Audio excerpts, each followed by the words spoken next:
वार्ता शुरू करने से पहले हम एक वीडियो देखेंगे। चला दीजिए।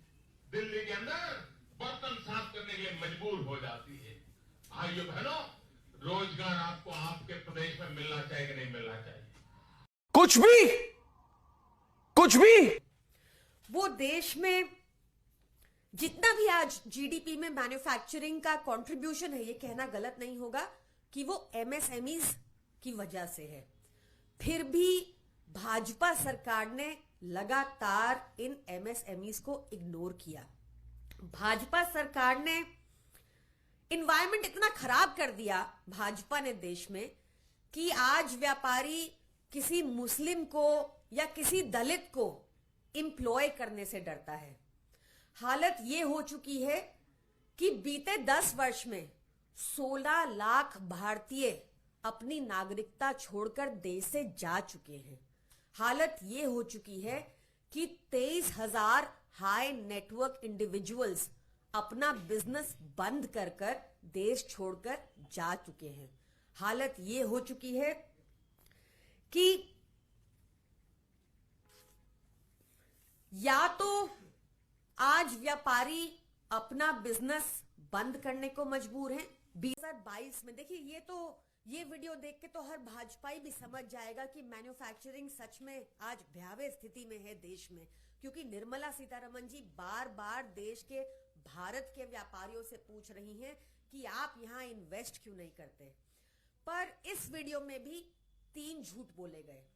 पहला झूठ, उन्होंने कहा कि उन्होंने पीएलआई दिया मैन्युफैक्चरर्स को। जैसा मैंने बताया, डब्ल्यूटीओ के रूल्स सिर्फ असेंबलिंग, देश भारत में सिर्फ असेंबलिंग के ऊपर पीएलआई दे सकते हैं, ना कि मैन्युफैक्चरिंग के ऊपर। दूसरा झूठ, उन्होंने कहा देश में लगातार एफडीआई बढ़ रही है। देश में एफडीआई 2004 से लेकर 2014 के बीच 2.4% थी, जबकि आज ये आंकड़ा 1.72% है। जो फॉरेन डायरेक्ट इन्वेस्टमेंट है वो वैसे भी फॉरेन कंपनीज बैक्ड होती है और फॉरेन कंपनीज अपना प्रॉफिट देश से ले जाती हैं, तो भारत में कोई कैपिटल जनरेशन नहीं होता। तीसरा झूठ उन्होंने बोला कि कॉर्पोरेट टैक्स उन्होंने कम कर दिया।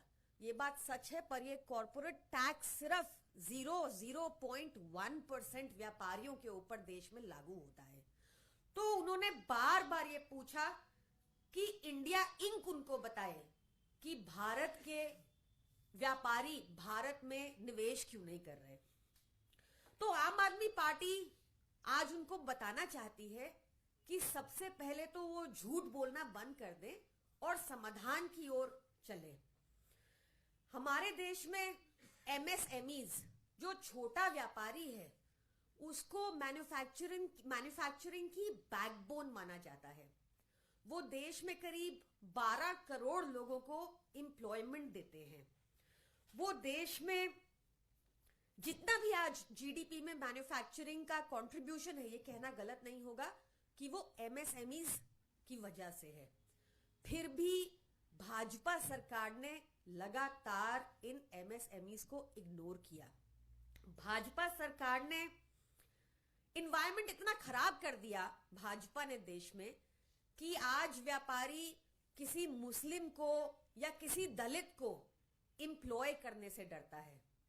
हालत यह हो चुकी है कि बीते 10 वर्ष में 16 लाख भारतीय अपनी नागरिकता छोड़कर देश से जा चुके हैं।